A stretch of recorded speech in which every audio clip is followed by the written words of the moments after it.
পর এখন আমি বোল্ট ধরে ডালির মাধ্যমে বোল্টকে টাইট করব।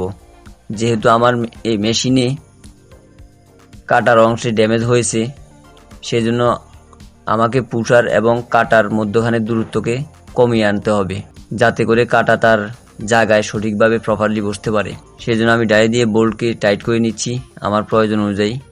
ভিডিওতে হয়তো খুব একটা ভালোভাবে পরিষ্কার বোঝা যাচ্ছে না, যেহেতু খুব সামান্য পরিমাণ আমি গ্যাপ মেনটেন করছি। তো বন্ধুরা, এভাবেই মূলত পুশার এবং কাটার মধ্যকার দূরত্ব অ্যাডজাস্ট করে নিতে হয়, পুশার সেট করে নিতে হয়। আজকে ভিডিও এই পর্যন্তই। ভিডিওটি ভালো লাগলে একটি লাইক দিন এবং এই ধরনের ভিডিও আরও পেতে চাইলে চ্যানেলটি সাবস্ক্রাইব করে রাখুন। আর আপনার কোনো মতামত থাকলে তা অবশ্যই কমেন্ট বক্সে জানাতে ভুলবেন না। দেখা হবে আবার অন্য কোনো নতুন ভিডিওতে। সে পর্যন্ত সবাই ভালো থাকুন, সুস্থ থাকুন। আল্লাহ হাফেজ।